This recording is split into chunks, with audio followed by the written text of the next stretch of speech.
Welcome to the LERA ASSA session from Chicago, Illinois. At least that's where it was supposed to be. This is called When Work Hours Are Too Short, Too Long, or Too Unstable, the Consequences for Worker Health, Productivity, and Work-Family Interfaces. I'll introduce each presenter before they present. We're going to begin the first presentation with Amit Kramer from University of Illinois, Urbana-Champaign, and his co-author, Sunjin, and I think there's another co-author. And the floor is now Amit's. We're gonna do our first two papers and then a discussant, then our last two papers and then a discussant. Please put your questions if you're an attendee in the Q&A, and the chat will be reserved just among the presenters, if that's okay with you guys. Good morning, Amit. All yours. Okay, let me just go to full screen. Can you all see my screen now? Yes? Okay, perfect. Okay, so welcome. Amit, this is Erin. It's actually in presenter view for me, so I see your notes page too. I don't have any notes, so... You have to get out. You see the next slide on the presenter view. Does anybody remember how to get out of presenter view? I think it's with the three dots. There's something. The three dots, okay, let's see here. Down below the slide. Oh, I see, this one. Hide presenter view, okay. Yes, exactly. And can you see everything now? Much better. Okay, I'm sure I'll perfect. have the same problem. Okay, so switch to my other screen, so I'll switch to. Okay, so thank you, Lonnie, for organizing this, and thank you all for taking part in this.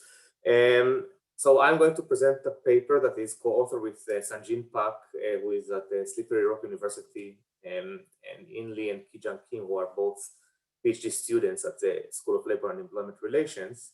And I think I like this quote because it really captures what we tried to do in this study.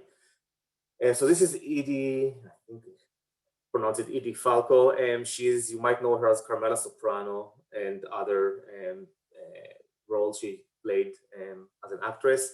And she talks about how work hours can be, or long work hours can be both positive and negative at the same time. And that's what we really try to capture in this study. And it stems from our broader interest that we, both Sunjin and I have in workaholic behavior and why people work long hours. So we know that many people work long hours not because they want it, but because they have to, or because they're pressured to do it, or because of the culture of the organization. But I think it's fair to say that some people work long hours because they like it and they feel that they get something out of it. And so we ask like two basic questions. First, are long working hours always bad? And our answer would be no, they can also be good, maybe not as, so there's no doubt that long work hours have negative outcomes for individuals. There's a lot of literature and research about that. But if they're not only bad or always bad, can they have both negative and positive outcomes for individuals at the same time, simultaneously? So that's our main questions. And our assumptions are that, well, we assume that long work hours leads to both negative and positive outcomes. And if you work longer hours, almost a logical assumption, you increase the probability of both. And theoretically, we assume that human energy is a mechanism through which this relationship occurs. So I'll talk a little bit about our research focus. We focus in this paper on this relationship again of long working hours through human energy and into the well-being outcomes. And we chose two relatively commonly studied well-being outcomes: work-family conflict, which is a negative outcome, and work-family enrichment, which is a positive outcome. And in our theory, we use several different types, but I'll make it very short. And we assume that human energy is this mechanisms through which long working hours have both positive and negative effect, and energy literature in general divides human energy to exhaustion and vigor. Exhaustion is depleting energy, and vigor is replenishing kind of energy. And exhaustion, as we probably all experienced during this time and COVID, and in general, even before that, is something that make you, you're being fatigued, drained, depleted of both physical and emotional energy. And vigor, on the other hand, is something that I hope we also experience once in a while. And this is this mental resiliency that can be used to persevere at work and outside work, even when you face these challenges and difficulties. Sometimes when you feel like you accomplished something, you work really hard, actually increase your vigor, your this mental resiliency. And from that, we have two very general hypotheses that we test in our study. One is that vigor will mediate a positive relationship between working hours and work-family enrichment, so that would lead to these positive outcomes of long working hours. And the other one is that exhaustion will mediate a positive relationship between working hours and work-family conflict. So through exhaustion, you'll experience the negative outcomes. To test our hypothesis, and we followed established practices. So we use meta-analysis. We followed these established practices in conducting a meta-analytic structural equation model. For existing meta-analytical correlations, we used previous studies. So there are previous recent meta-analysis that studied the correlation between vigor and exhaustion, and between exhaustion and work-family conflict. And for all the other relationships, we collected samples from studies that included these variables in our study, and we controlled for also sex because of differences in working hours, mostly between men and women, but also just as a common practice in meta-analysis. For our sample, we basically collected all the studies, and when I say we, I mean mostly the two students that collected all the studies that included these correlations between 1993 and 2019. We identified 618 potential studies with 401 independent samples that were taken from 354 studies. And overall, we had almost 500,000 individuals in these samples. I wanted to present, there are many, many tables in the paper. The paper is available in box if you want to look at all the tables, but basically I wanted to present these general correlations, meta-analytic correlations for working hours. So what you can see here is some support to our general kind of initial support to our hypothesis, but also some other interesting findings that I think are interesting to discuss. So one, you can see that vigor is related to working hours are related to increased vigor. The correlation is very small, okay, so it's not large, it's 0.06, and there were only 17 studies that were identified that we identified that had this correlation. As expected, work hours are more strongly related to exhaustion. The correlation is 0.11. There are more studies, 50 studies that study this correlation. We don't find any direct relationship between working hours and work-family enrichment. So any kind of effect would work through vigor and not directly. And as expected, maybe we see a moderate correlation between work hours and work-family conflict, 0.22, which is not expected, as when people work longer hours, they also experience more negative outcomes. Okay, so this is that, and of course 150 almost studies in that category, so it's a well studied area. So here's a model of our hypothesized model, and I'll also show the best model, best fitting model later. But the the correlations might be a little bit different, but it's the same results. So working hours are related to both vigor and exhaustion positively, meaning that they can simultaneously increase both vigor and exhaustion. And as expected, they are related to work-family enrichment and work-family conflict, positively related, which basically support our overall hypothesis that working hours can have a simultaneous effect on both work-family enrichment and work-family conflict through energy. You can also see that the direct effect of working hours to work-family enrichment is actually negative. So the more you work directly, the lower your work-family enrichment, but this is a very, very kind of small effect. Okay, this is the best fitting meta-analytical structural equation model. It also has some more correlations between vigor and work-family conflict and between exhaustion and work-family enrichment. And they are both in the expected direction. Vigor decreases work-family conflict and exhaustion decreases work-family enrichment, but the general results are still the same. Okay, so with that, I'll just move to the discussion. So we conceptualized in our theoretical part in the paper that work hours can be simultaneously both a demand and a resource. And we believe that in doing so, we addressed a theoretical gap in the work-family literature that does not clearly articulate how. So there's a lot of studies in work-family literature that says both positive and negative effects of work on life outside work exist and occur concurrently. But it's unclear exactly how is it possible that that one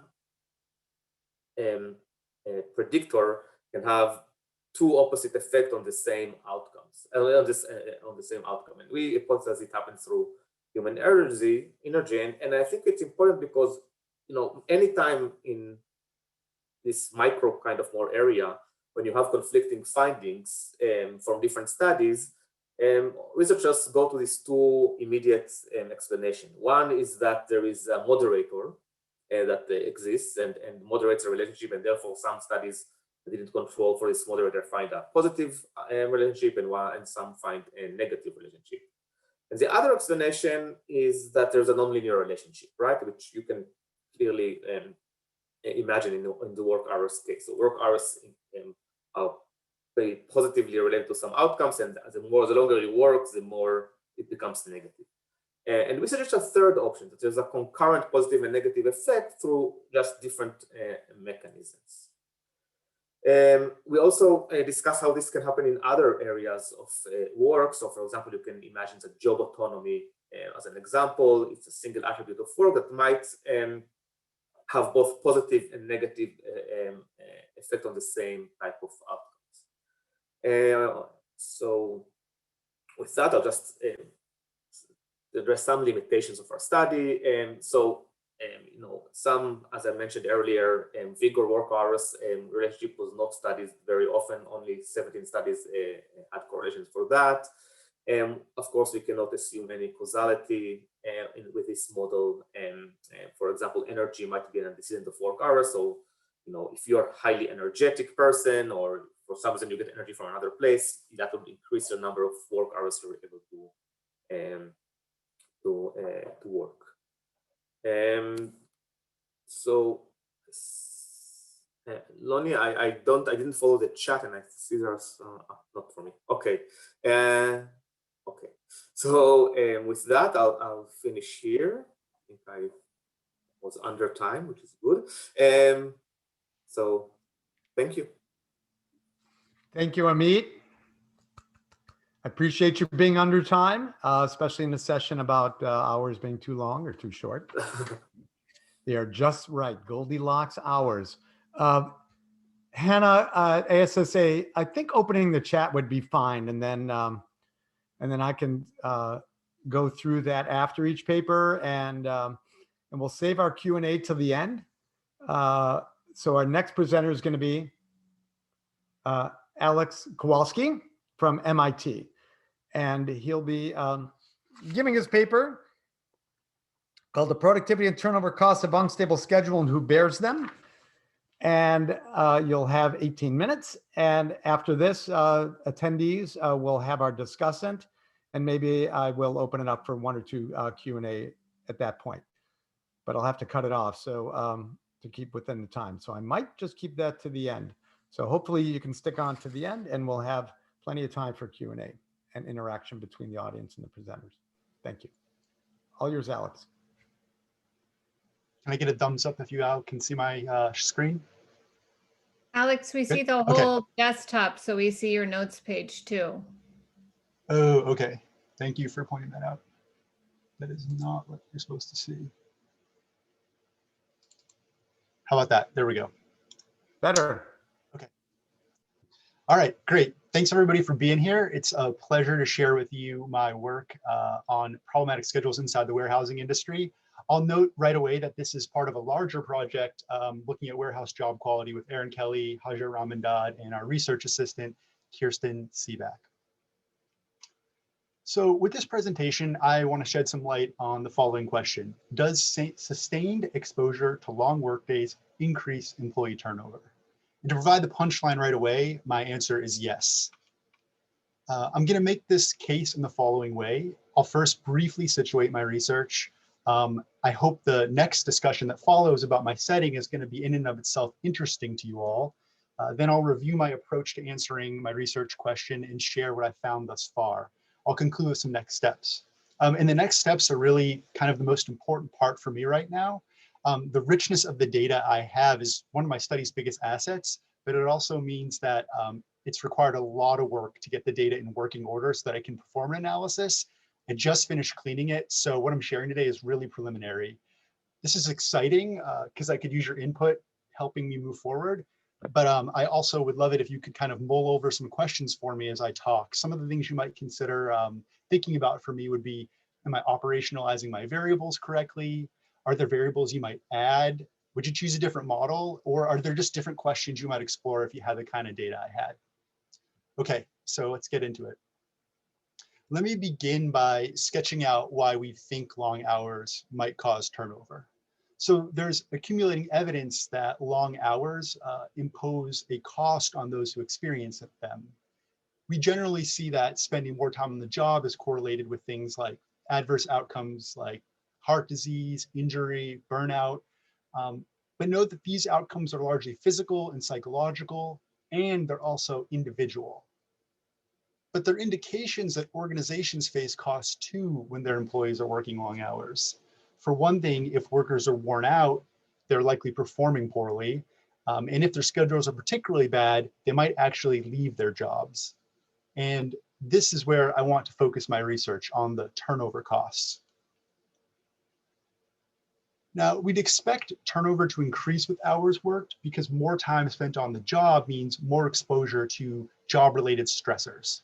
Workers with long hours have less time to decompress, relax, and rest, and they have less time to take care of things outside of work, whether that be care responsibilities, friendships, or hobbies. And these stressors are likely to increase job satisfaction, in turn, increasing job exit.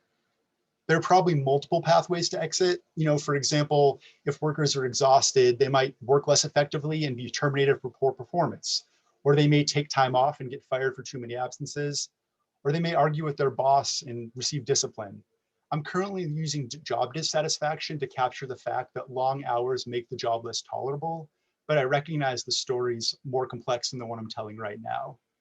And also, a worker's tolerance for long hours likely depends on their life circumstances. So those with kids, for example, are likely to face greater scheduling conflict as they try to manage time at work and childcare. Now, up until now, I've actually haven't defined long hours. Most people in the US in full-time jobs work around 40 hours per week. This is seen as normal, desirable, and is often contractually enforced. It's also manageable in that performance starts to decline with long hours on the job, somewhere near 50 or so.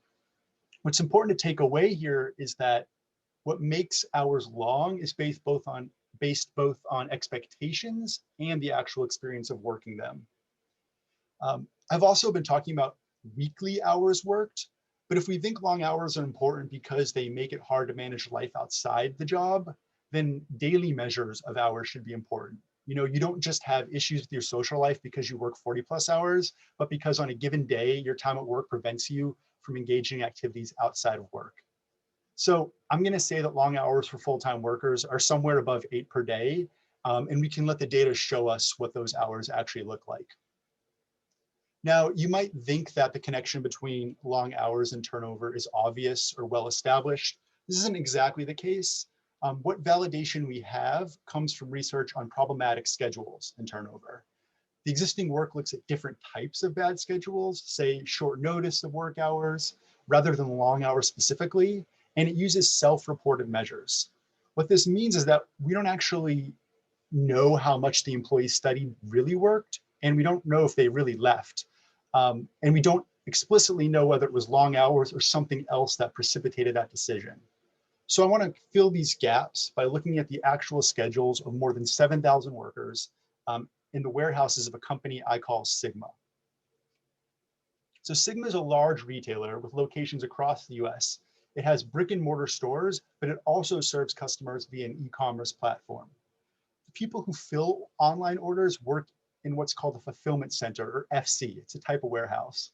There are at least 26 of these in the US at Sigma, and they employ at any given time around 4,700 workers. The majority are permanent and full-time, and this is the group we're going to focus on right now. You can think of work inside an FC like an assembly line. So boxes come in from suppliers, they get sorted, and then they get put into boxes and exit destined for customers. And workers are responsible for various steps on this assembly line.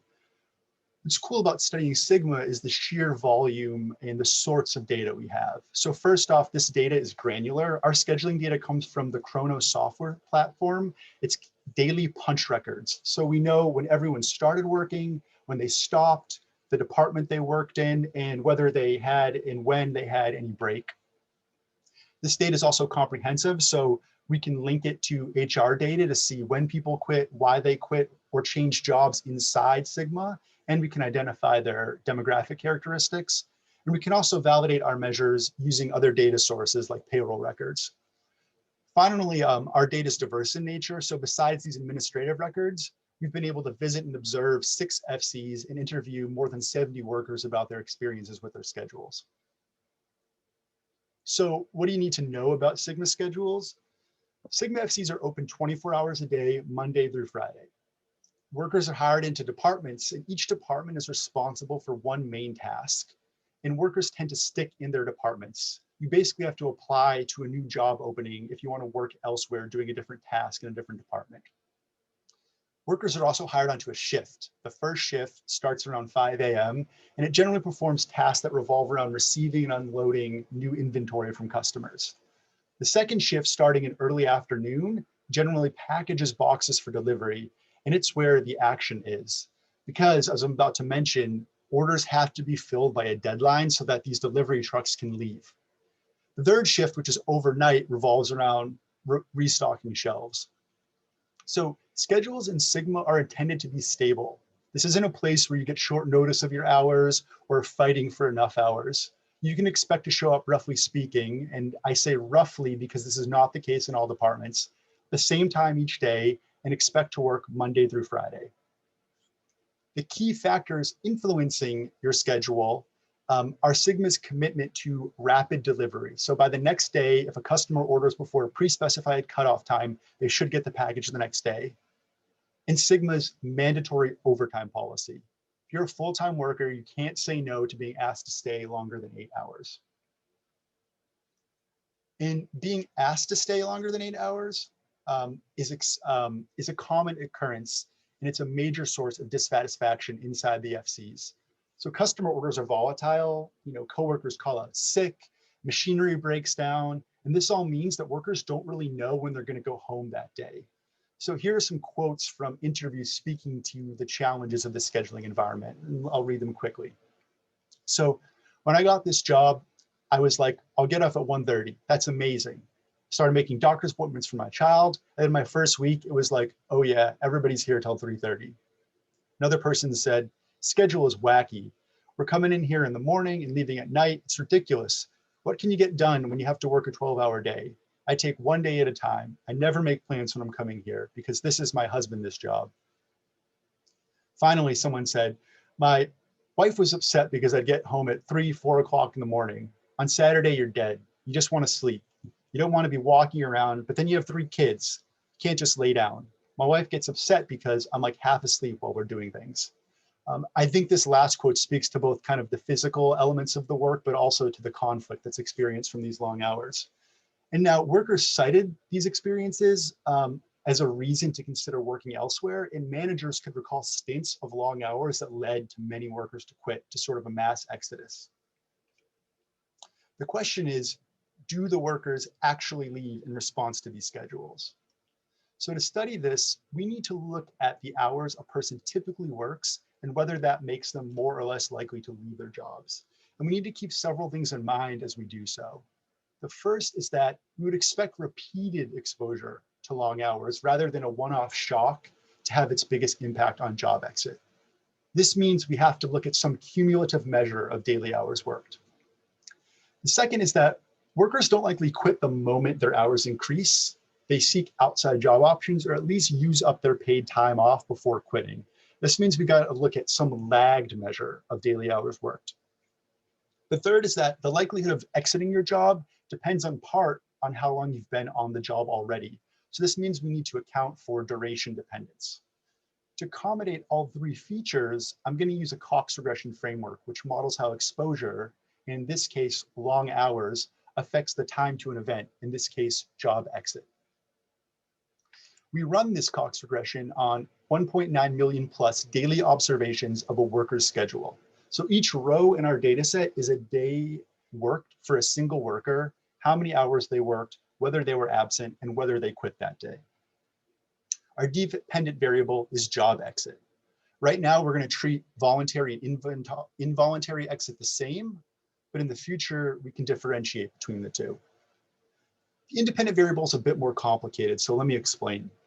We look at the average daily hours in the past 3 to 5 weeks. We lag it because in the 2 weeks prior to job exit, hours tend to fall. This is because workers are absent frequently or because they show up late or leave early. This is what these graphs show. For all workers who exit, they display a count on a given day before exit, whether the worker was absent, late, or tardy. So in other words, on the day before the worker quit, the day before workers quit, how many are absent? What about 10 days before they quit? And you can see a huge spike in absences or an uptick in absences in lates and tardies right around 10 days before quitting. This is rational behavior because employees might actually be agreeing with their supervisors to wind down hours, or they might be intentionally burning through sick time, basically saying, screw it. Either way, if we didn't lag our hours measures, they would get pulled down by this pattern. We choose a 3 to 5 week window after simultaneously regressing job exit on various lagged 1 week windows of hours worked. It sounds like a mouthful. So in other words, we calculate average hours worked 1 week ago, 2 weeks ago, 3 weeks ago, 4 weeks ago, and so forth. And we regress job exit on all of them at once. And what we find is that only the first 5 weeks are significant. The first 2 have a negative relationship. The next 3 to 5 have a positive relationship. So we lump 3 to 5 together. If this measure is increasing, it means that average hours worked is increasing in the past relative to the past. Now we include control variables, various ones. Some important ones to mention right now are the fixed effects. So the relationship between exit and hours could differ across departments, buildings, and seasonally throughout the year. So we use fixed effects to account for this. Here's what our sample looks like. A few important things to note. So workers spent on average about 8.6 hours on the job, but there's big variation, which you can see in the histogram.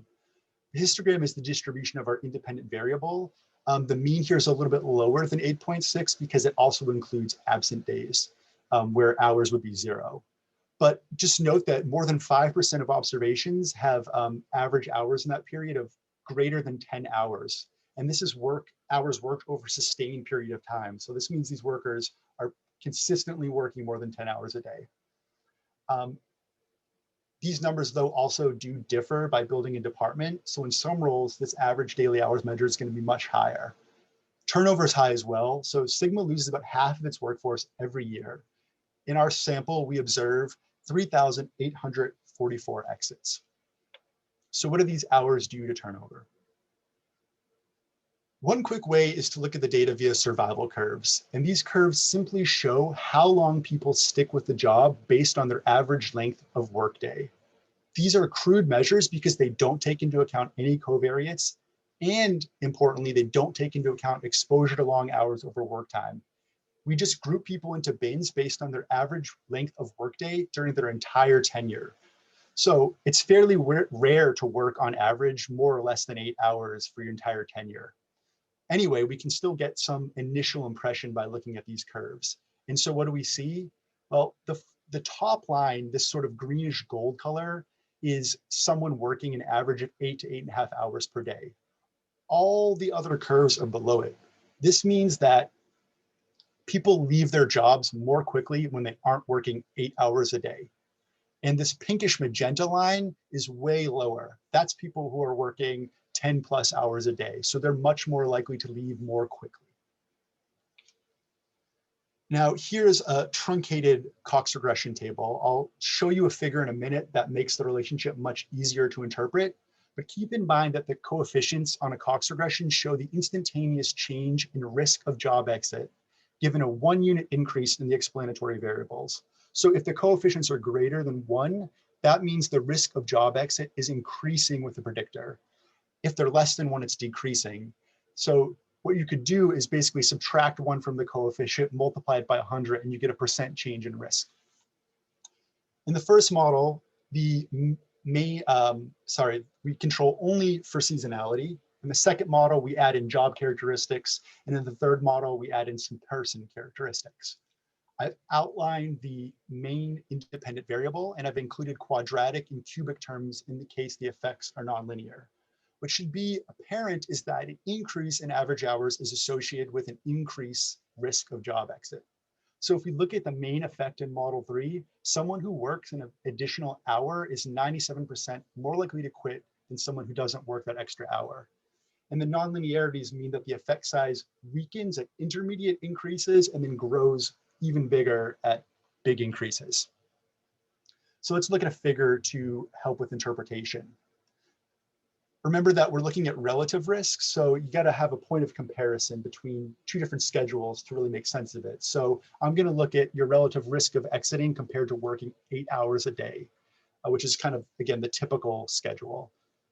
And we generate confidence intervals here by basically estimating this 10,000 times. And what the graph shows is that if someone's hours were to increase from 8 to 10, for example, the risk of job exit would increase by about 250%. An 11-hour day would almost double that risk. So this is pretty substantial. But that's about as much as I can share today, because as I said, things are fairly preliminary. My overall conclusion is that when workers begin being exposed to longer hours, they're much more likely to quit. In fact, an hour increase nearly doubles their exit risk. But I've got a lot more to do with my analysis. So I'll just leave you by sharing some of my ideas for moving forward and maybe some questions that we could discuss or talk after. So one of the key things I want to examine is differences by subgroup. So maybe women are more sensitive than men to this, or more tenured workers handle it better than less tenured. So I'm going to look at if this relationship varies across these groups. I want to introduce more controls that may affect hours at exit. So when customer orders increase, for example, does turnover as well? I want to see if there are shocks to hours that might alleviate any concerns about sorting. So you could argue that workers work where they get the hours they want. I think this is less of a concern in our setting because work is randomly assigned by a computer system. So you pretty much get the hours you get. There isn't much room to express preferences. But if I could look at unexpected causes of long hours, maybe a conveyor belt breaks, I might have a better ability to identify an effect. And finally, I'd like to explore a class of Cox regressions called joint models, where we could simultaneously estimate the cause of long hours and long hours impact on exit risk. So as I said earlier, I'd love to hear your thoughts on my approach to estimating this relationship and other future steps you think I should take. Thanks a lot. That was great, Alex, and thank you for staying so closely to the theme of the session about hours being too long. And we'll have other presentations about when they're not too long, and you're closing with the issue of matching, if that can be attained. I now turn the floor over to Hillary Wething to be our discussant for the first two papers, and then I'll unmute the two people that have put questions in the Q&A, and let you do a quick question, if that's okay. I will time keep so that we don't have hours that are too long. Floor is yours, Hillary. Thank you. Thank you, Lonnie, and thank you all for letting me be a discussant. My name is Hillary Wething. I'm an assistant professor at Penn State, and I had the pleasure of reading Amit and co-authors and Alex and Erin's paper. I will first discuss Amit's paper first, and I just thought this paper was wonderful. The authors are using a meta-analytic strategy to assess whether working hours affect exhaustion and vigor, and thereby explain the diverging trends that we've seen in the effect of work hours on non-work time. I think this is just very helpful for work-family researchers. Researchers in that domain have long noted that long work hours can lead to work-family conflict due to, say, an exhausted parent. But I think it's also I think they are really contributing and reminding us that work-family researchers have also shown that work can improve work-family fit through attainment of job resources that can lead to higher self-esteem, more energy outside of work, etc. I appreciate that the authors are careful to restrict their analysis to investigate transitory experiences of energy only, either the physical and emotional energy drain through exhausting work hours, or the psychic and mental energetic improvement that comes from learning new skills, problem solving, gaining experience. And I think that that provides a really strong internal validity to their study.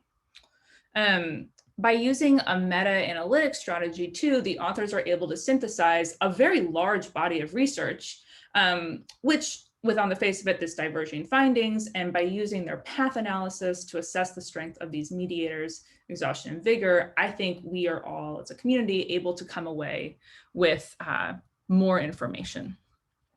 The authors find, as you heard, that weekly work hours have a significant but indirect relationship to work-life conflict, and that's mediated by exhaustion, while weekly work hours can also have a significant and indirect relationship to work-life enhancement mediated by vigor. I think both the theory, the strategy, and the discussion are very thorough. And I have, in those capacities, fairly little to offer in the way of improvement. I do have some suggestions for further research to bolster both the policy relevance of the findings and to think a little bit more about the groups that are likely to be most affected by these long hours.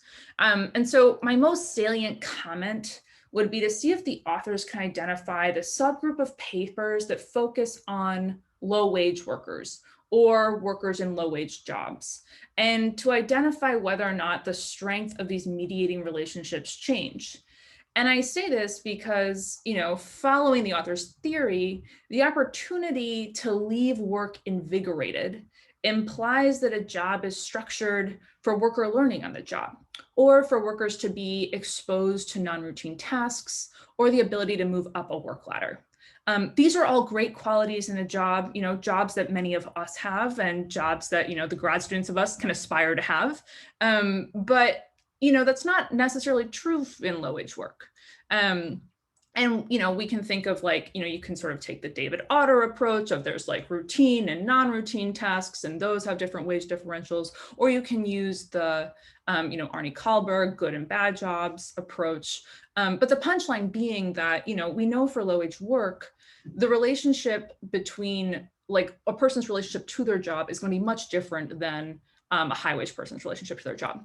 And so I am willing to bet that the strength of relationship between work hours and work-family enhancement might be less mediated by Vigor, say, and potentially, by some other mechanism, maybe more flexible work.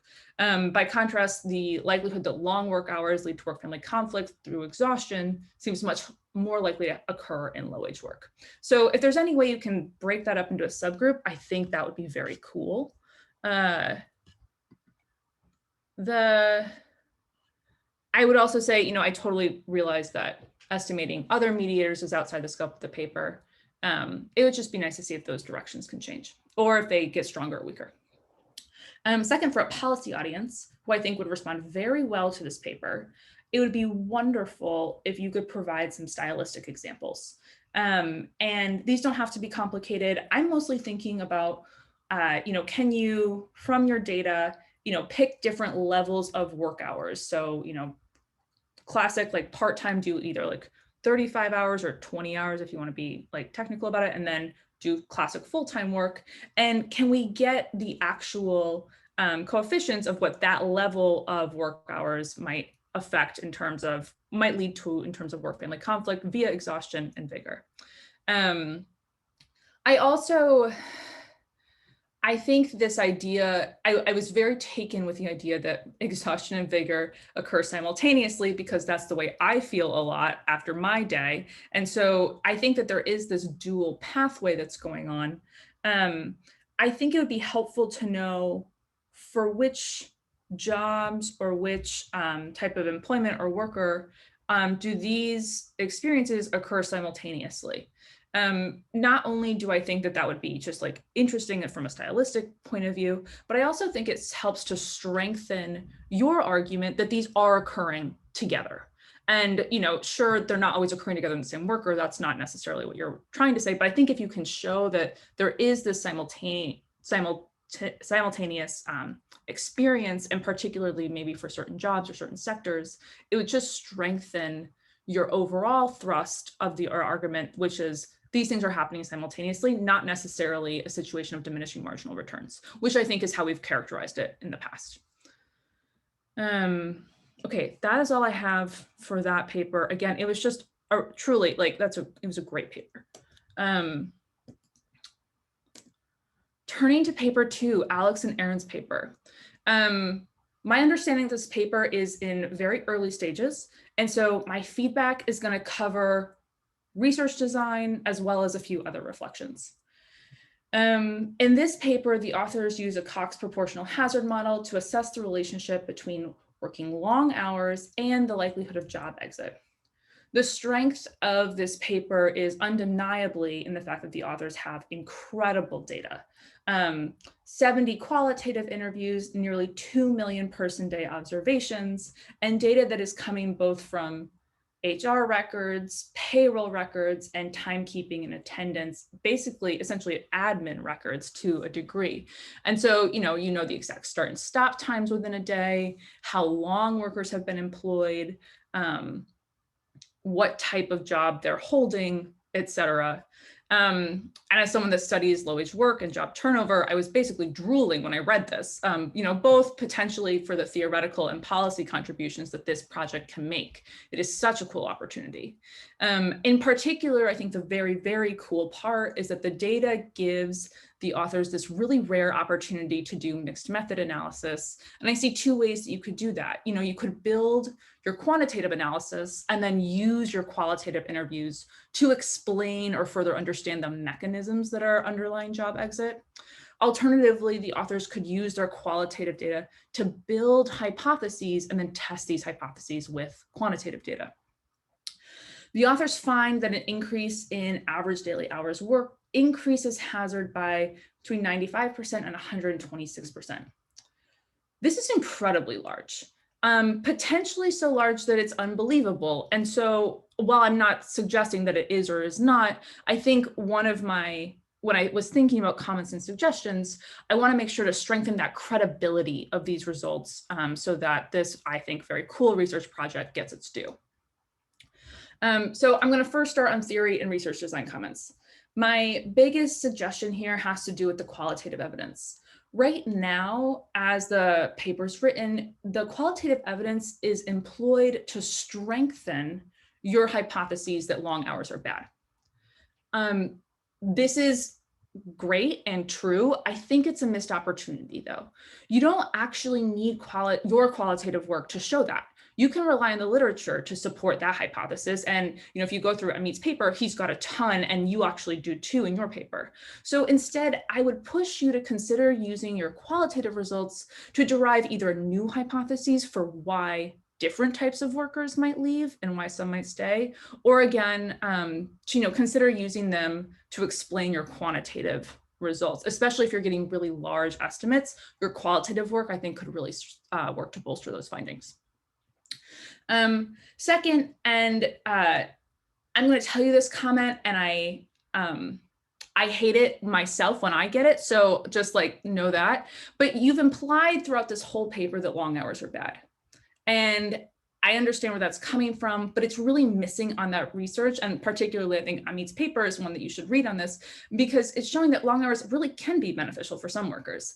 And that's both through this energetic component that they discussed, but also, we have a ton of research showing that that underemployment has dramatically increased within the last several years.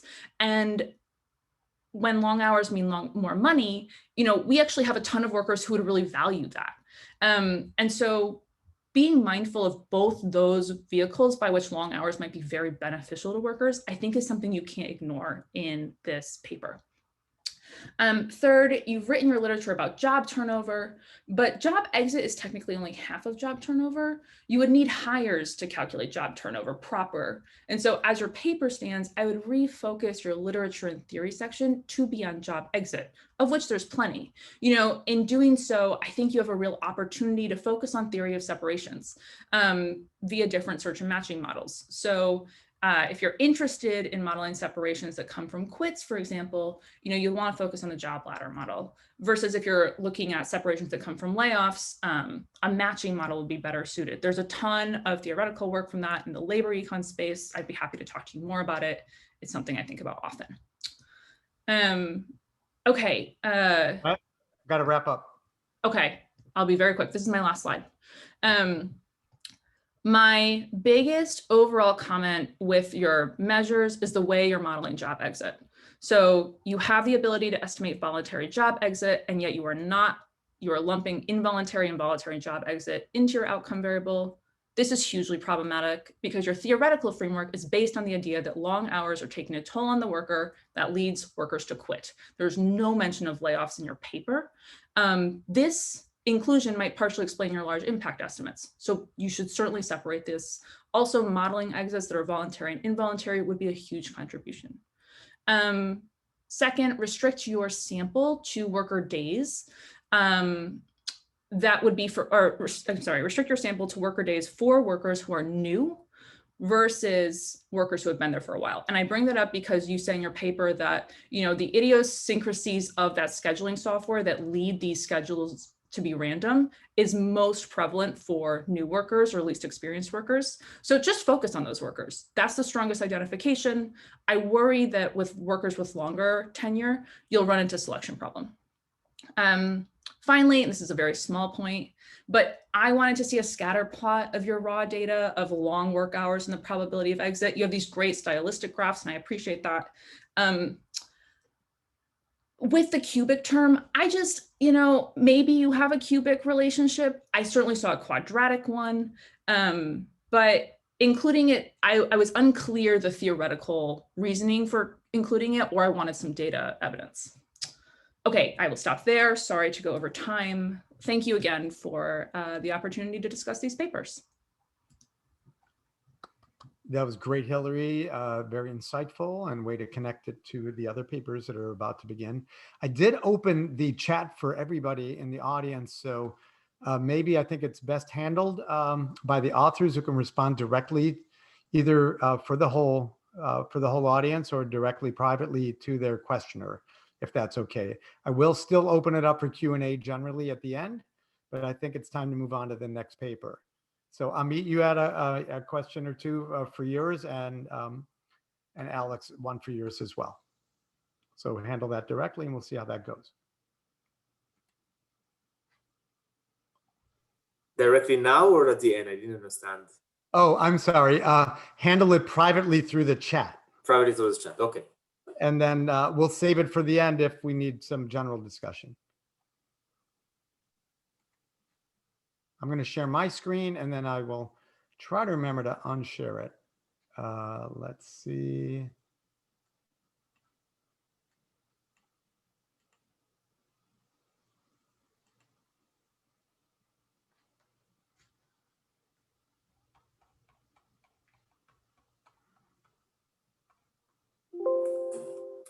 You can all share my screen. Thumbs up, please. Okay, so I've been doing some work with Bob Bruno's Project for Middle Class Renewal with Alison. We generated a new survey and we just released the report at the website called Precarious Times at Work. And it's this work that we'll be focusing on today, of detrimental hours and scheduling in Illinois and how fair work week policies will improve worker well-being. The Fair Labor Standards Act is now over 80 years old. It's well documented now that what it was set up or designed for can't really address the issue of inadequate hours. It might be better at the long hours issue and as a reliable policy. And it's led to some grassroots and some local government efforts to create legislation which would address what the overtime laws can't. And as Susan Lambert says, the activists and the advocates and the policymakers are getting way too ahead of the researchers on this topic. So slow down and let's get some surveys out to show what we try to do here, which is what the relationship would be between people's work hours, work schedules, and indicators of their well-being. The Chicago version of the Fair Workweek Ordinance, just to give you a little overview, is following in the footsteps of other large cities in one state that tries to address with basically minimum hours standards, not just minimum wage standards, and is conducting a great experiment right now as to how expansive we could make these laws and how inclusive into other sectors other than the original two of retail and food service, which has been expanded to hospitality, and in Chicago into Alex's warehousing sector. Basically, our research questions are: what does work hours and scheduling look like in Illinois when we were collecting this at the very end of 2019, exactly a year ago? And we're trying to create a baseline for studying this in the future and to contrast it with some of the other attempts that are ongoing right now to quickly gather data about the character of scheduling and hours in a city or state. We're going to look at the key scheduling practices. We're going to look at how it's distributed by industry. We're going to break it out in terms of the demographics of workers and use it to argue that this is what we should expect when scheduling, if it stays with unwelcome changes, or if it's going to improve in cases where there's an ordinance passed and it's been implemented and complied with. We'll also focus on this, the downside of work hours being too short, of underemployment, including the involuntary part-time. I'll do that in the next paper with Jason Kim too. And how these practices are associated with the key aspects of being employed, key aspects of well-being of being employed in Illinois generally, and maybe do some contrast between those that are in the city and those that are outside. Consistent with what others have done, for those of you in economics out there, you know that we focus just on the hours of work and the income it produces. The non-economists or more broad-minded economists have included in it the variability of hours, and that is a separate component. And what the others have spoken to in the previous papers about the deviation of actual work hours from their desired work hours, which can generate underemployment, and in the case we won't focus on, of overemployment. But also the timing matters. So the schedule over the course of a day, over the course of a week matters, and this predictability of how far in advance people know when their shift will start or end, or what their schedule will be in the following week. Finally, we won't focus too much on the positive aspects of scheduling, which is the ability to control one's work, timing, the start time, the end time, leave, and come back during the day, which we know has been a big contributor to people's well-being during the pandemic, both positive and negative. For the economists in the crowd, we have a utility function, which basically says that it's not only income and leisure time which matters, it's that variability, it's the scheduling or timing, it's the predictability, and all these, and flexibility, all these second and third order sort of contributors to one's well-being, positive or negative.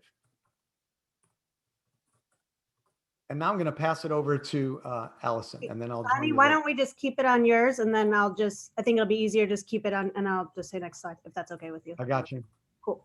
Works All right, for me. so as Lonnie said in the beginning, we conducted this large survey at the end of 2019, and this really provided kind of a baseline of what the scope of work looked like in Illinois prior to the pandemic. And so it was a large panel that we put together, over 3,000 or 3,300 plus workers across the state of Illinois. And it was fairly representative. So we used different quotas. We looked at, not only obviously the city of Chicago, but Cook County largely, which is the county Chicago's in, and then the rest of the state, as opposed to other studies that have looked at work schedules. We looked at all industries in Illinois, and so both ones that are covered by Chicago's ordinance and uncovered, and also just looked at different types of workers, so full-time, part-time, independent contractors, temp workers, kind of the gambit of workers. Right, next slide. So here you kind of just get a sense of just that spread of different industry distribution of the sample. And so kind of a takeaway being that there's a broad scope covered in our sample. And here you can see just the kind of the prevalence of part-time and temporary positions in these different industries. And so when you look towards the right of the graph, you see the industries that are covered by the ordinance. And these are also ones, the blue indicates where their percentage representation in our sample. Next slide. So here, these 8 key measures of hours and schedules, we think of as kind of a comprehensive list of the variables that, not only come from the literature for looking at worker schedules, but are also related to the Fair Work Week legislation in specifically. These are all different things that we were able to measure and based our analysis. Next slide. And then additionally, we looked at 5 outcomes and indicators of worker well-being. And so some of these are consequences of underemployment, but other ones are causal. So, just looking at worker health and happiness, satisfaction, different conflicts, and then also trouble paying housing expenses. These are all different outcomes we were able to measure based on the interaction between workers' hours and all these different variables that we were looking at. I am just rushing through it. Okay. So here, kind of getting into the weeds, we highlighted some of the cells that we thought were of particular note. And basically what this shows is that there's a low percentage of part-time workers, a very low percentage of part-time workers who want to work the same hours. And so really said differently, about 6 out of 10 workers in the survey that we sampled that were either paid by the hour or part-time workers stated a preference for working more hours. So, well over half of all part-time hourly workers, we would consider to be underemployed that were in our sample. And then, looking at it through another lens, underemployment through gender, race, and ethnicity, we see incredibly high rates of underemployment, especially for workers of color. So if you look at Latinx and Black and African American workers, we have over 70% of the Latinx sample, Latinx workers in our sample would be considered to be underemployed. And just to note, this sample of 3,300 workers that we put together in Illinois is like incredibly representative of the country in the whole. So while some folks might think of Illinois as like flyover region, Illinois, our economy is very, very, it mirrors what's going on in the country very well. So here we see now the breakdown by industry. And so I think that, kind of key findings, it's right up here, is that like underemployment is prevalent in all sectors. And this particular graph shows the incidence of underemployment for all workers. There's another one in the paper that shows just amongst part-time workers, which, the numbers are even higher, but even amongst all workers, there are high levels of underemployment. And so the red sectors here are mostly industries that are covered under the Chicago ordinance, big exceptions being construction, mining, and agriculture. I think that's it. All the rest are covered by Chicago's ordinance. And so then looking at on-call scheduling practices, this is kind of like getting into the weeds of some of the particularly problematic scheduling practices that we looked at. We see that more than half of surveyed workers are exposed to on-call work in the industries that are targeted by the ordinance. And so, you look at, once again, these food services, hospitality, these are all industries that have a lot, very high incidence of on-call work for the workers in those jobs. Another variable we looked at to highlight these issues are the difficulty in requesting schedule changes. And so this looks at this difficulty by job classification. And so, this is mostly concentrated, in part-time workers and temps. We see like that's where the highest instance is. But I mean, even amongst full-time workers, there are, it's a pretty high level of difficulty in requesting schedule change. And then as one of these outcomes of variable scheduling and underemployment, we see as a major consequence trouble paying housing.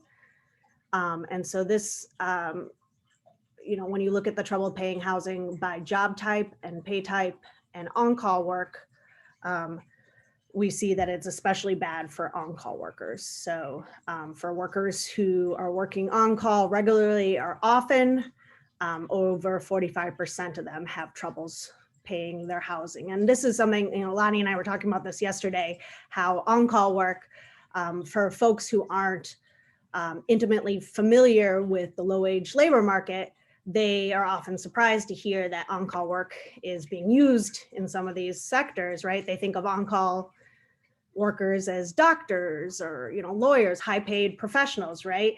When in reality, as folks on this call probably know, there are industries now like, certainly retail and food service that, this is the standard practice, right? And I was sharing horror stories of some bartending jobs I had a long time ago where this is the norm. And even when you have a day off, you don't really have a day off because you could be called in at any point. And so no going to the bar because you might have to work on your day off, right? And then here we can see some of these well-being measures that I talked about earlier by respondent shift type. And so we can see that people on regular daytime shifts generally are more satisfied with their jobs, and then people with less regular shifts have less satisfaction with life and with their schedules in general. I think that's it for me, right, Lonnie? That's you pick it up. Okay. Sure. To conclude with our descriptive results, we just focused in on a couple of the characters of job, particularly this notion that when people are asked the timing of their work, when it's irregular, they seem to have a deficit in their well-being. When we sum it up, or in each individual category, these are on scales of 1 to 10 or 0 to 10. And so these are just averages. And but you can see the color denotes the statistical significance and the difference in sample means. We did this for a variety of the questions and variables in the study about the frequency of scheduling changes, the advance notice issue, the ability to be unavailable, having guaranteed minimum hours, or some mandatory overtime work that is relevant to what Alex was producing in his research. So, but it's pretty striking how the shift type being irregular is so strong as a indicator of our, at least 4 of these measures of well-being. Then we use the OLS models to estimate this, to control for all the other factors, including demographics and the 23 industries and various occupations as well. And just to give you a sample of some of the results, the ones that are highlighted is, again, when people have frequent, what they consider to be on call, that leads to the economic issue of facing trouble paying housing within the last year, is the way we phrased it, when their start and end times are set by the employer, when they have short advance notice, but not significant for the irregular shift times in all instances. So we did find some nuances. But not surprisingly, when we looked at wanting more hours, which is what our definition of underemployment is, it was a contributor to having trouble paying housing, not surprisingly. And there's some co-determination there as well, of course. When we looked at the work-family conflict indicators, having on call, less input into work schedules, advance notice, irregular shift times, and the inadequacy of hours all contribute to that, which is an interesting finding, the last one in particular.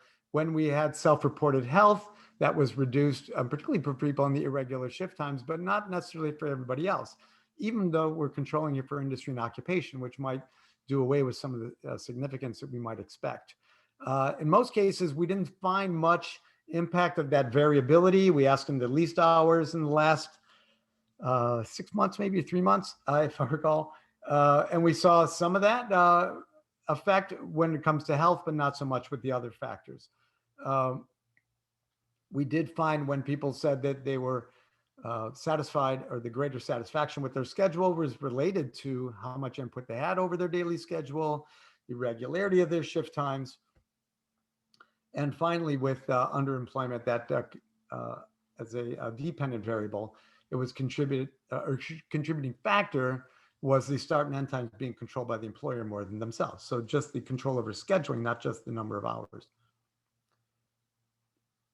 So to summarize those key results in the descriptive and the multivariate exercise, a strikingly high 6 and 10 of hourly and part-time workers regard themselves as underemployed, wanting more hours. It's omnipresent, but it's higher in the very industries that are covered. So it's well targeted toward these industries, but some industries have been excluded, in particular transportation and construction. It was high in the building cleaning industry, which is one of the areas that the Chicago ordinance covers that others don't. Manufacturing and in hospitals, it was about the near average rate. Including those sectors isn't, I guess, was as urgent in terms of protection for the existing workers, particularly the part-timers. Part-timers who regularly work on call have the most highest rate of underemployment and results. We didn't report it. There's a pretty linear, predictable relationship between levels of income, but not quite as linear as you might think when we control for occupation. But it is particularly the case that individual incomes, when it's under 40,000, was a contributing factor to underemployment. So this hours inadequacy also has these co-determined relationship with these various scheduling practices, particularly when hours are cut or shifts are cut, not surprisingly, but even when they're just often changed. When we look at the dependent variable about underemployment, those that are least satisfied with their hours in terms of wanting more hours tends to be associated with having the shortest advance notice, of having schedules that never change makes them more satisfied, and to a large degree compared to those that do have their schedules changed. When workers have little or no input into their schedules and their employers decide that, they're clearly documented here to have the least satisfaction with their number of hours. And importantly, when shifts are irregular. And we did a similar survey with a smaller sample 2 years prior, not a panel, unfortunately, not longitudinal, but this irregularity of shift working seemed to have been rising even in the expansion period between 2017 and 2019. You can imagine what it's done in 2020. And finally, those whose schedules are often changed exhibit the higher rates of underemployment. Some of those scheduling practices contribute to some outcomes. I'm myself timekeeping. I have 1 more minute, Lonnie. The trouble paying housing seems to be worse for those when usual work hours are shorter, but particularly when they have frequent on-call work, less schedule control, less advance notice, and employer set schedules. Those reporting more frequency in their work-family time conflict is associated with the shortest advance notice, when they have on-call work, when they have mandatory overtime, and when they have daily schedules set by the employer. The gap between least and most doesn't appear as strong as one might expect. Health is poor when people report that they have also irregular schedules and variable hours and underemployment, as well as overemployment, wanting fewer hours. We had 2 measures of happiness, the life satisfaction generally or broadly, and then the current state, like how happy were you yesterday? If you know the happiness literature, there's great controversy of how to measure this and what kind of scale. And we tried to use the best practices, but that's negatively associated with being either unemployed and having schedules where mandatory overtime, and at least somewhat with having shorter advance notice and variation. The more general life satisfaction is lower when controlling for other factors, when irregular shift times are their response to when they work, and at least somewhat when their schedules are set by employers. We directly asked their schedule satisfaction, and that was associated with lower or associated with more underemployment, more irregular shift time, and more irregular or more employer set schedules. In the remaining minute, the underemployment is pervasive in Illinois. The Fair Work Week ordinance seems to be targeted. We have a question about the awareness, and it's rather disappointing, with the exception of advance notice. That seems to be the one that workers, employees do become aware of as it's been passed, and it's not yet a majority of workers that are aware of these new scheduling ordinances. For future research, we want to look and drill a little bit more deeply into these interactions between the scheduling practices, and maybe ones that we ask about in the survey about paid leaves and overtime that we didn't explore here today. We'll look at the positive flexibility. We'll look at what economists would emphasize. Is there a compensating wage differential for having negative scheduling practices, or a pay sacrifice for good practices or predictable schedules? And I'm going to build up my own small sample of now only 300 to 500 Pennsylvania workers with similar questions.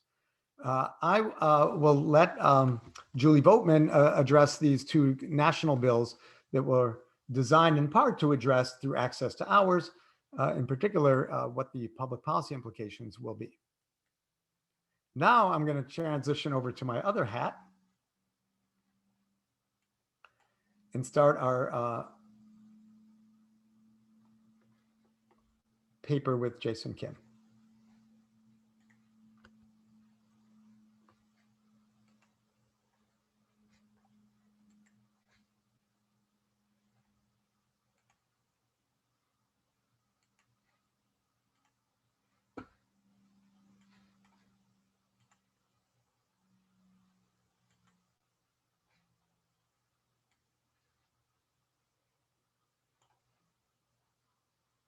Got it?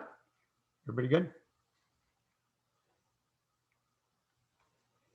So obviously there's some overlap between these papers and my own particular interest, but we're using completely different data.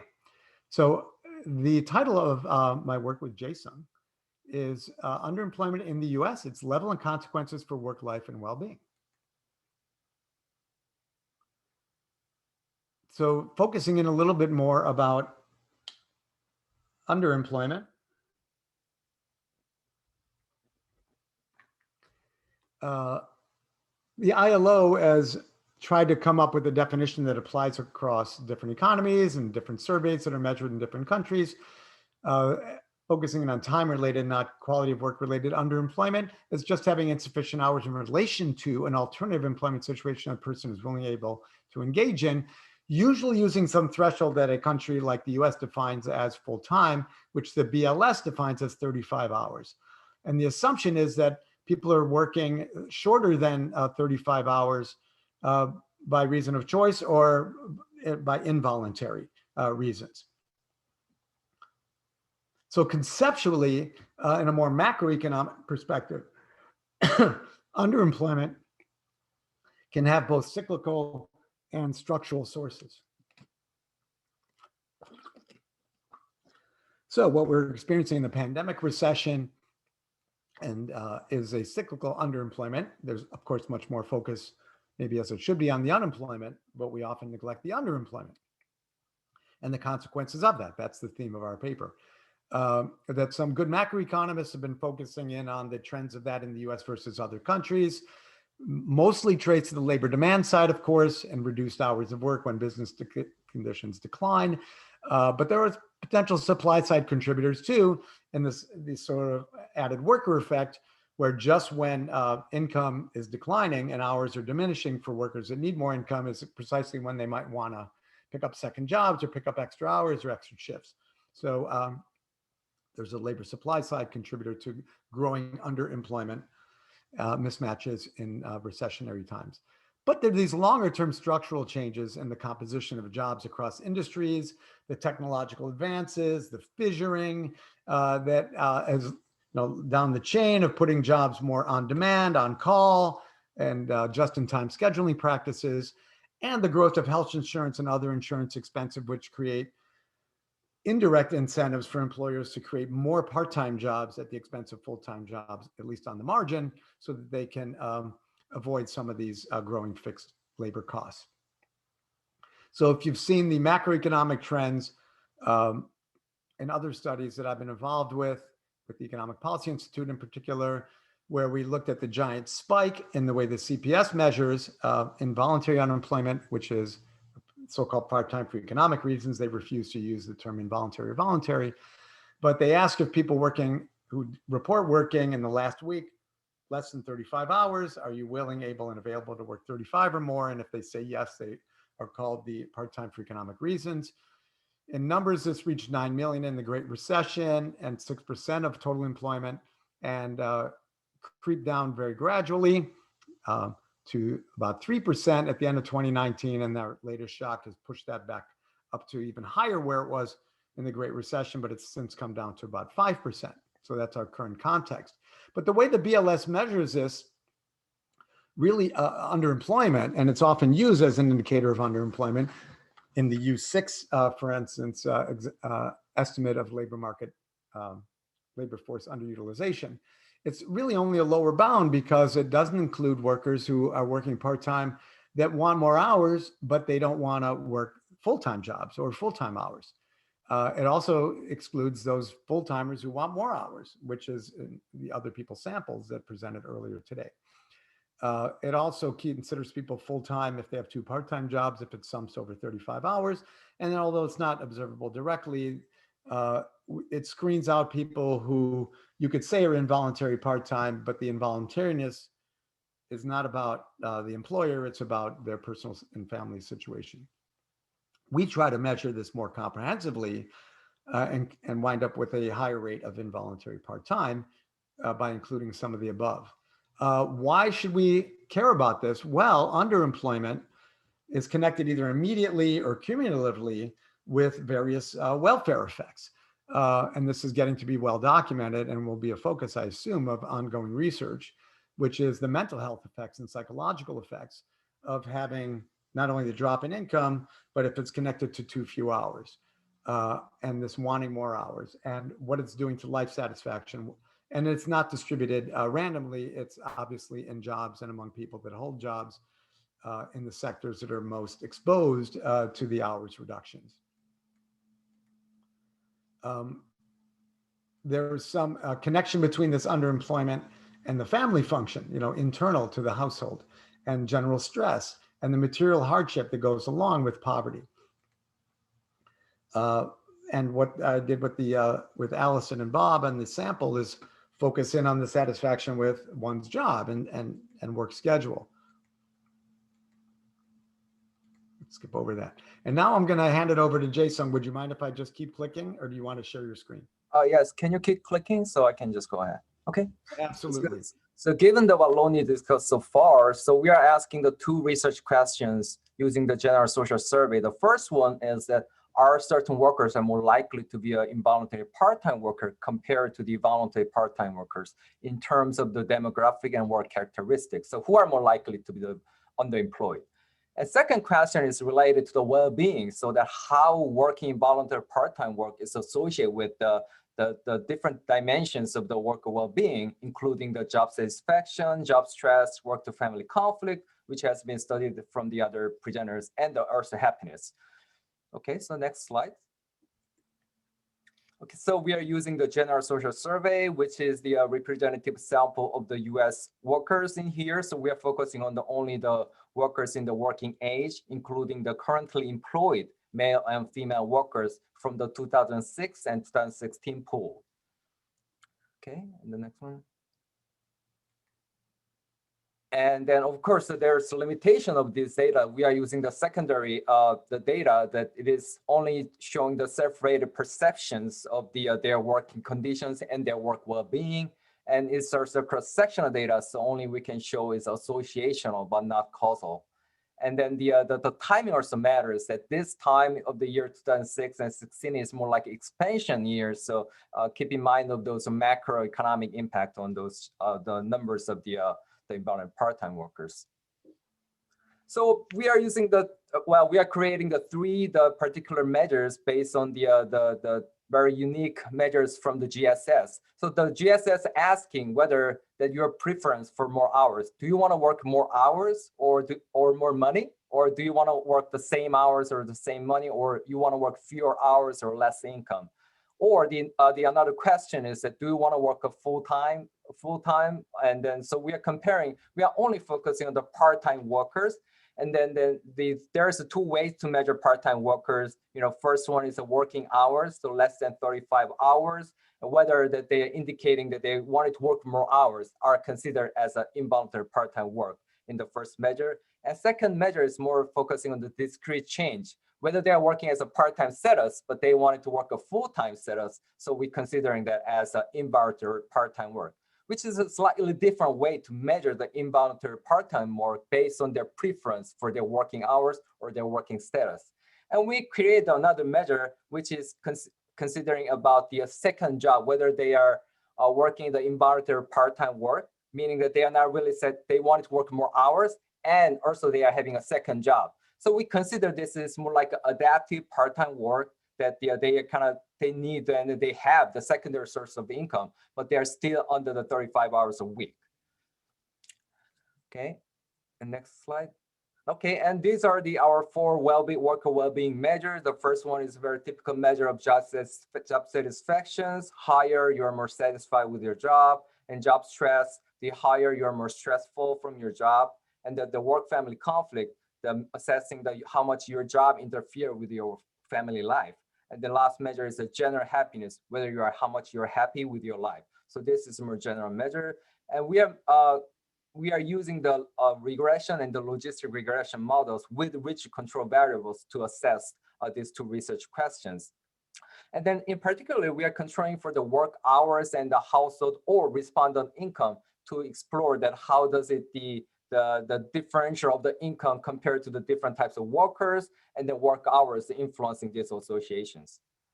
Okay, next one. Okay, so this is our description of the sample. And as you can see, in the 2006 and 2016, the IBT workers are, the 2006 is 6.7% percentage, and 2016 is 9.6%, which is much higher than the CPS measure. That whether the CPS measure in 2016, it was a 4.5%. So that we are considering this is more like upper bound of the involuntary part-time work. And then also the increasing trend is also consistent with the CPS data. And then especially we are restricting to the part-time work, that the involuntary part-time work consists of the 40% of the part-time workers. Okay. Yeah, and as you can highlight it for these involuntary part-time workers. Okay. And then the main finding we have from the first research question is who is more likely to be involuntary part-time worker, net of the demographic and employment characteristics. And what we found is that the Black and Latinx workers are more likely to be involuntary part-time workers. And then especially the lowest household income quantile is associated with a higher probability of being involuntary part-time workers. However, the respondents' own income is not. So the first we thought that the respondents' own income, the wage really mattered for the chance of being involuntary part-time work, but the household income matters more. So we suspect that there is some household structures or the spouse's work conditions are influencing or that matter in these associations. And what we also found is service and transportation related occupations are more likely to have involuntary part-time workers. And also that as we expected, hourly paid workers are more likely to be involuntary part-time workers, and interestingly, working hours not significantly different from between the voluntary part-time work and the involuntary part-time workers. Next, yes, and can you roll down, please, a little? That's showing some bracket. Yes, so that for job satisfaction and job stress in general, that those so we are comparing the reference to the voluntary part-time work. So what we found is that in the regression model, so that the involuntary part-time workers and generally reporting the lower job satisfaction compared to the voluntary part-time work, but a little bit modest in a way in the job stress. Although the directionality is higher for those involuntary part-time work, but the difference is bigger for in terms of the job satisfaction in here. Yeah, can you roll down? Yes, and then the another aspect of it is that we are using the adaptive part-time. So what we found that especially involuntary part-time worker, especially with the two jobs, are reporting the higher work stress, although it's marginally significant. So we're suspecting that the additional job kind of having and also that they wanted to work more hours, which doesn't really satisfy their whatever their working conditions are, kind of the strong indicator of job stress. And then as you can see that the work-family conflict, that it shows as the highest, is the more strong association with the work-family conflict with the involuntary part-time work. It is very consistent that those working involuntary part-time work showing the higher work-family conflict compared to the voluntary part-time work. And marginally significant for the unhappiness, that they are showing the poor happiness compared to the voluntary part-time workers. And the trend is much more similar across the different types of measures that we create in here. Next slide. Okay, so the summary of findings that about 9 or 10% of all workers and 40% of part-time workers are involuntary part-time workers, which is much greater than what the CPS found in their data. So, and then also it is consistent with the CPS data that it is upward trend. And who is more likely to be underemployed? What we found is minority workers who are workers from lower household income, and the service or transportation jobs and hourly workers are more likely to be involuntary part-time workers. And this is concerning given that these workers are the most vulnerable in terms of the pandemic, and they are the one that hit hardest from the pandemic and more likely to be underemployed or unemployed. So this is create a lot of concerns for the current economic status of those vulnerable workers.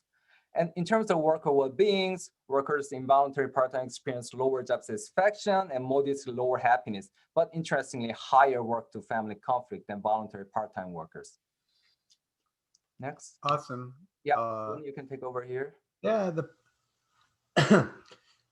we were sort of pleased that we came up with several different measures of the involuntary part-time because there's different ways to ask people's work hours and their preferences for work hours. And the findings are a little bit, but not too sensitive to the measure we used.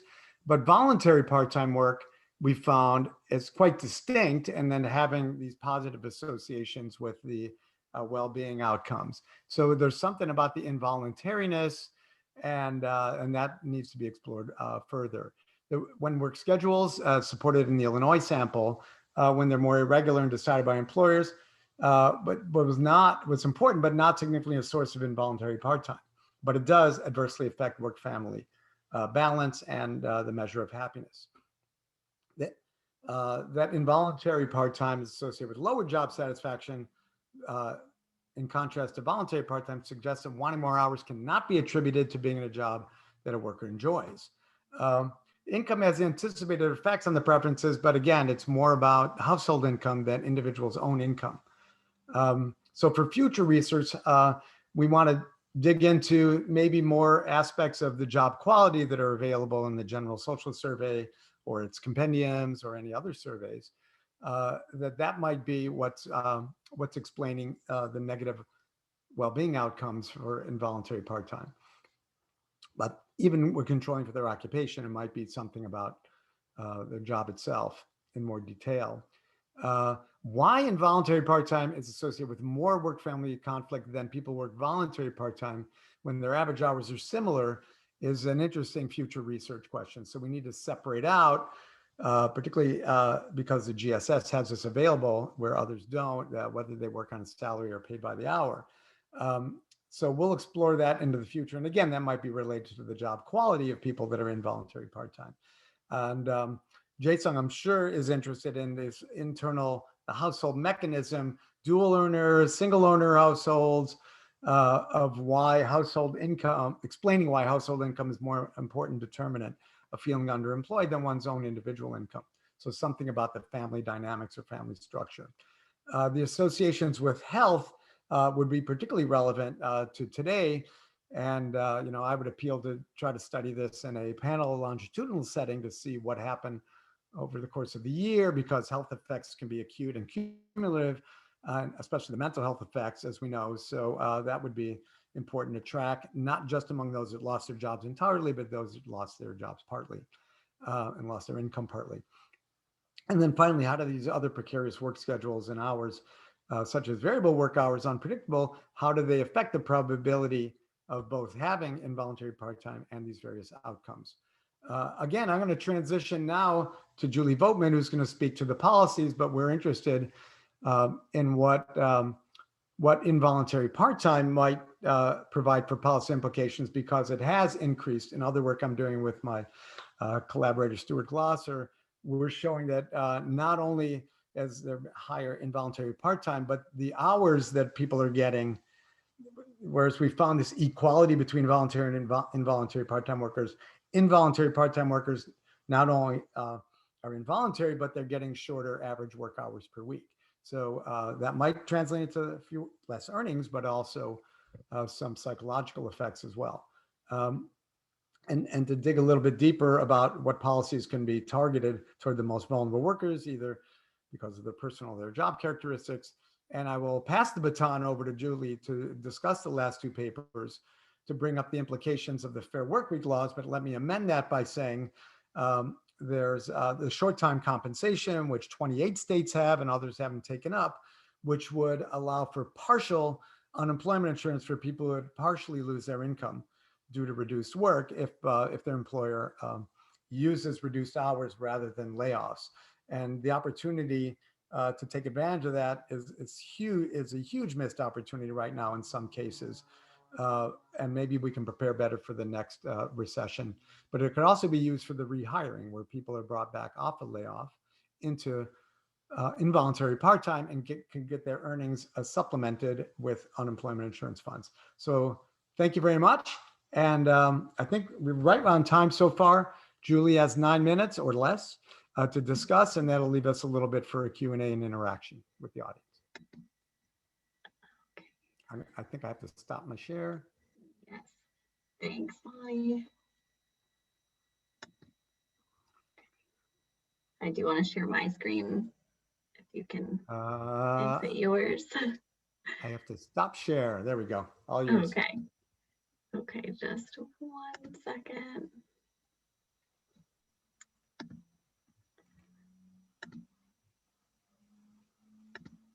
See? Okay, there we go. Looks like everyone should be able to see. Okay. Hi again, everyone. I'm Julie Boatman. I'm Director of Job Quality with the National Women's Law Center in Washington, D.C. Thank you all for having me here today. And I just want to note that I am not a social scientist. I am a lawyer and a policy advocate. So to be honest, anyone's research methodology could be completely flawed and I wouldn't know. So I won't speak to that. As promised, I will speak to the policy implications and intersections at play here. Although I'm now suddenly a little suspicious that I have a short amount of time and no ability to really criticize the methodology involved in the paper. So now I feel like I realize why Lonnie invited me. But nonetheless, I hope that my comments are interesting. So I will say that the research that Lonnie and Alison have done to get a really detailed understanding of what work hours look like for folks in Illinois, along with Lonnie and Jason's research to give us a truer picture of underemployment across the country is incredibly important to help us as policy advocates understand and explain how wrong it is to believe that our economy was great until COVID hit. As advocates, we talk a lot about how the pandemic has exposed and exacerbated inequities that have been with us for a long time. And looking at this national data from 2016 and state level data from 2019, I think really bears that out. And I do appreciate Susan Lambert's admonition to make sure the policy is designed well to fix the problems that the research shows that we have. And so the stronger our research pace is, I think the stronger our policies will be as well. So just quickly, because I'm coming from the National Women's Law Center, it probably won't surprise you that I'd like to spend a couple of minutes focusing on what women specifically are dealing with and what that means for the policy solutions we're thinking about. So I want to talk about what jumped out at me in this research, how it helps inform our policy work, and some of the questions and challenges still ahead in 8 minutes. So just briefly, why are work hours an issue that we focus on at the National Women's Law Center? One key reason is that women, especially Black women and Latinas, are particularly likely to hold jobs that are both among the very lowest paying and most likely to feature the kinds of volatile and inadequate hours that you've heard about today. So we're talking about home care workers, in some cases, childcare workers, grocery store cashiers, cleaning staff, jobs that we all now recognize as essential, but that still leave the women who hold them undervalued and at risk. And then there are also restaurant workers and retail workers and hotel clerks and more who were struggling to get by before the pandemic, and they've now lost their jobs altogether. A second key point is that women who hold these jobs are particularly likely to be both breadwinners and caregivers for their families, which makes these scheduling practices even more problematic, especially in the context of a pandemic that has wreaked havoc on our childcare system. Women in these very low paid jobs are much more likely to work part-time than women in the workforce overall. Moms often do so to try to juggle childcare or other family obligations with work, which under the flawed CPS measure that Lonnie described is always considered voluntary part-time work. But as you can see in the chart here, working low hours in low paying jobs is unlikely to provide what you actually need to support a family. The vast majority of Black and Latina and Native American moms, as well as high rates of Asian American and white moms who are working part-time in low-wage jobs, have incomes that put them near or below the poverty line. So one thing that stood out to me is how this lines up with the national finding. I don't think it was covered in your remarks, but it's in the papers, or in the national paper with the GSS sample, with the finding that women are more likely than men to be underemployed. And then the very interesting finding that you did mention about how underemployed part-time workers actually face heightened work-family time conflict.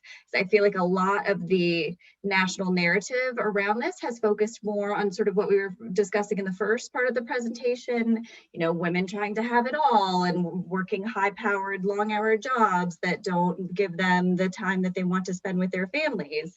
But if you are working a low-paying job where, as this research also shows, your hours are more likely to be unpredictable and unstable and inadequate, that creates its own kind of time conflict. And at the same time, you might be willing to experience even greater time conflict in order to get more income. And so I think from a policy perspective, this emphasizes the importance of thinking about inadequate hours and unpredictable hours together, and addressing not only access to hours, but also the penalty that part-time workers experience, as Lonnie's other research has shown, in terms of their pay and their benefits and their promotion opportunities.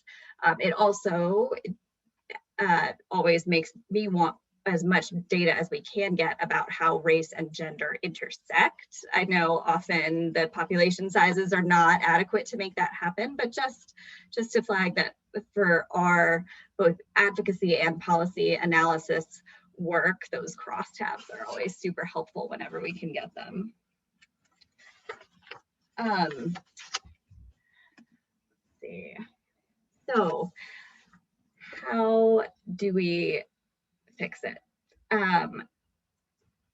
Before I dive into our scheduling policy principles, I want to note that this is just one piece of a much broader policy agenda that we need to build back a better economy that actually works for everyone.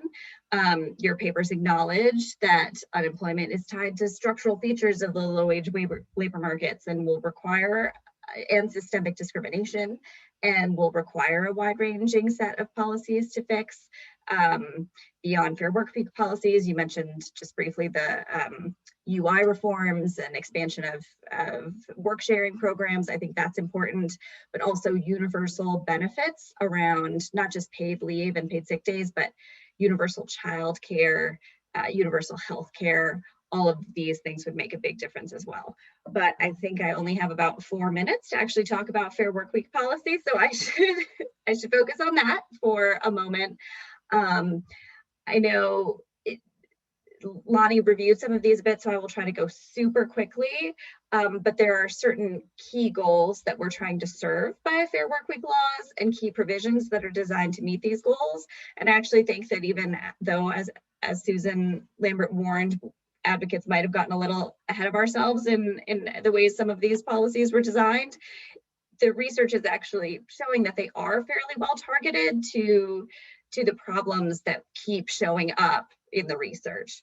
So one, for example, the Illinois study showed that when a worker feels they can decide their own schedule, they are much happier with their jobs and their hours.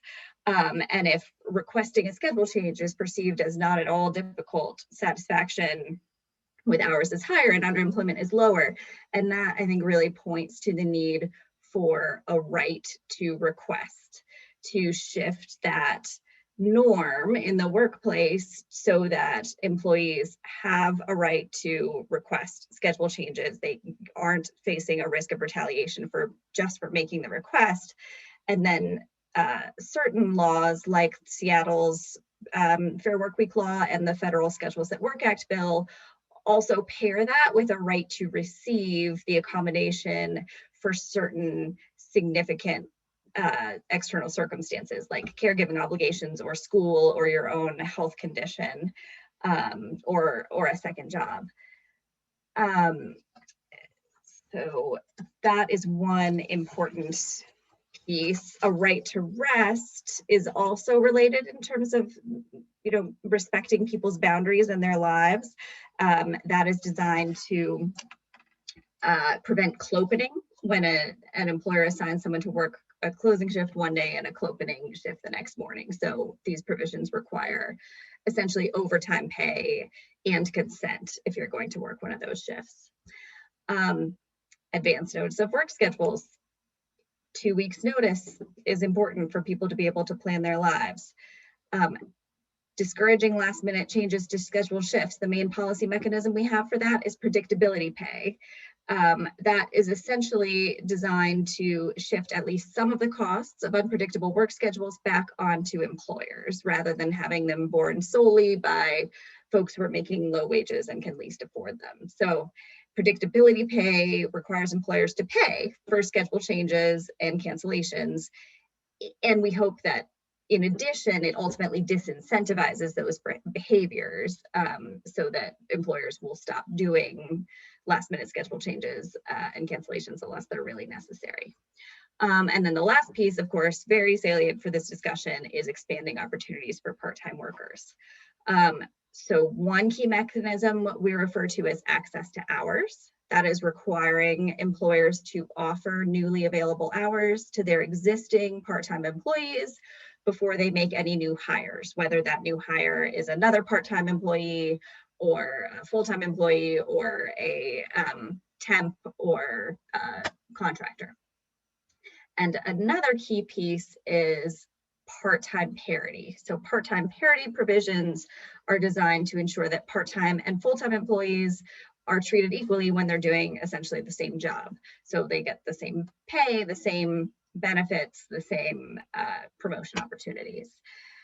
Now, usually all four of these in the local Fair Workweek ordinances that we see are all treated together. Not every single law has every single provision, and I don't have time to parse them out here, but they're recognized as being united, and they go together.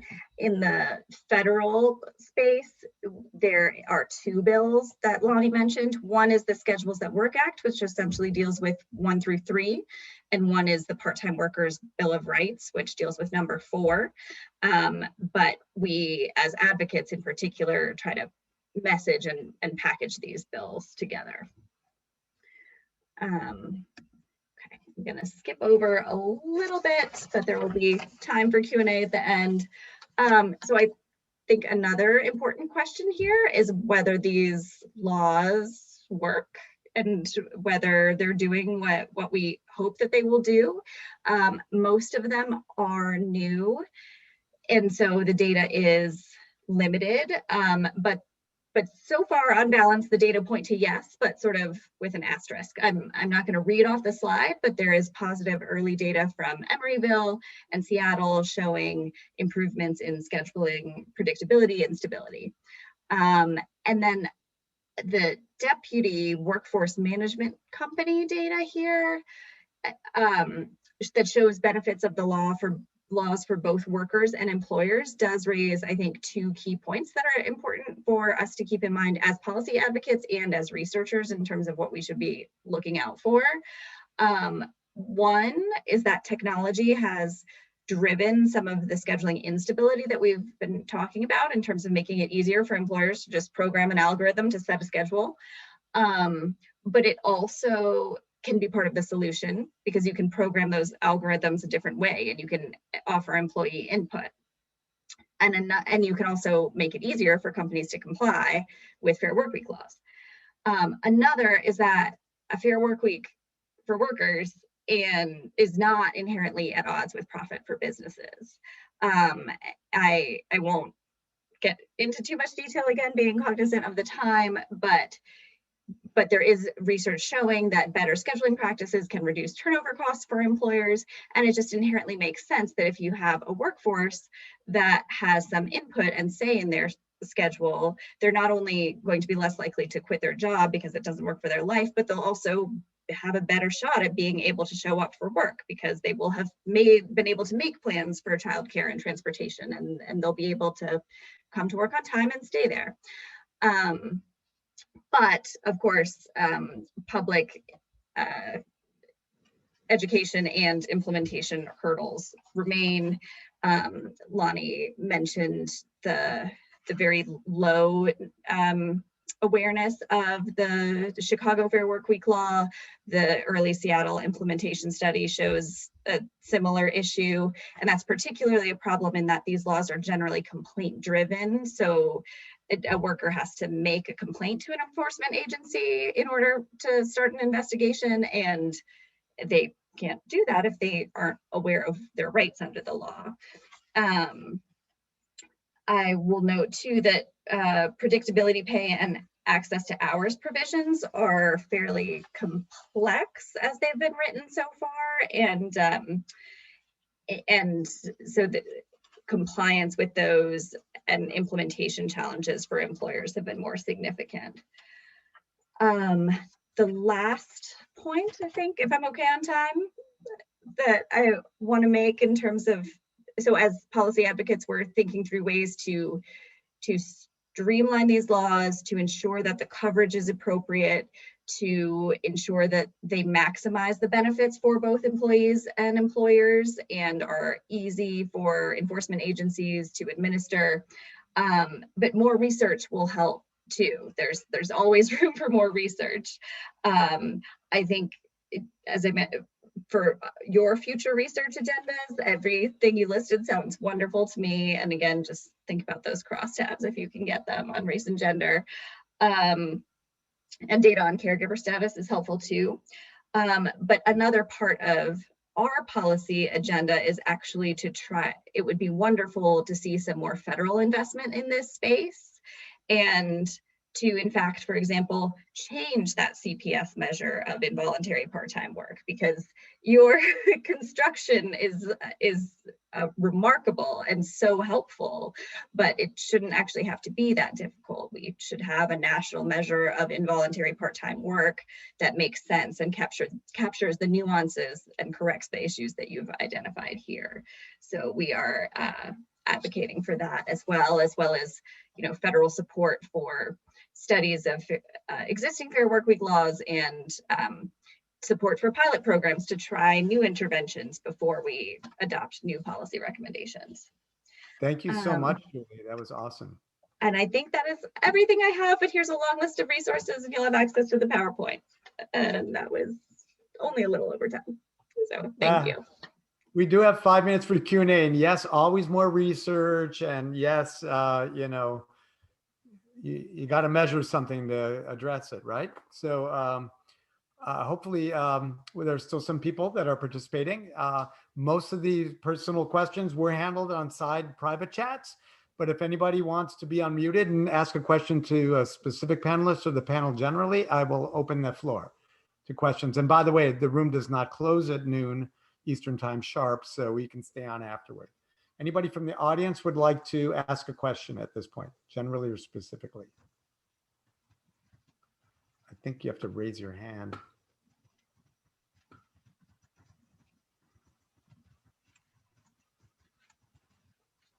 If you hadn't had a chance, this is your time. Sarah, you're still here? Or Jeanette or Audrey? You guys ask questions in the chat and I'll give you first crack. Any of the panelists want to, in the silent space here, do you want to, obviously we thank the discussants for their comprehensive and insightful comments and deriving implications for future research as well. And, but Amit or Jason or Alex, anybody want to address their discussant directly? I'll just quickly say, first off, yeah, thanks a lot, Hillary. Those are awesome comments to help me out. And what kind of speaks to the the different things we've been talking about in this panel is kind of the difference between too many hours and too few hours, and I was talking about too long. So I think one of the things that I'll be doing is discretizing my independent variables, so I can break it into bins. Are you working 6 to 7 hours, 7 to 8 hours, 8 to 9, and then compare which of those bins is the riskiest one. And we might actually see a positive increase in turnover or job exit, I should say, at the low numbers as well. So that's a really good point. And when I do that, I can maybe contribute more to the rest of the papers here. I'll just summarize what I tried to put in the chat when I answered the questions. I think job quality, and it was a theme of all, I think, the papers here, is critical, and distinguishing between good jobs and bad jobs is critical. And that would change, I'm sure, my results if I would have been able to control for it. But I think it's something that was mentioned in different ways in all the talks, presentations today. Jason? Yeah, I just want to mention generally about that we really care about how much work matters, that the overwork, underwork, and what we haven't really discussed much about is the control over their work hours. How much control? I mean, the voluntariness and involuntariness. I think it's a really interesting point. So I just wondering that for Alex or Amit's the research that there's whether you can explore some of that their control over their work hours and how much they can that change their work hours on a regular basis. And it would be great that you have measured, but that would be a really great conceptual piece to think about the voluntariness, involuntariness in terms of overwork and underwork, because that is also related to the vigor and and related to that, right? So because the laws that Julie brought up are about trying to implement a national standard of a right to request or right to refuse, and that's what it kind of comes down to, right, Alex? And so getting that, hours as long as they want, but not too long. And so that they're forced to leave or look for another job or suffer the health or, work family consequences. There's issues in measurement of that, but that's a real crucial one. This second order sort of, can we say no? And it obviously can be very informal, right? It can be formal, it can be informal, it can be based on seniority, based on current economic or labor market conditions, income levels, demographics, including age. So go ahead, Alex, go ahead, address that. Well, so, generally I would characterize our setting as one where there's not really control. It's mandatory, you can't say no. However, I'm actually working on a paper more based on the qualitative evidence that we've gathered that looks at kind of specific warehouses, how do they actually implement their schedules? How do managers handle day-to-day operations? And we find that some warehouses have managers that much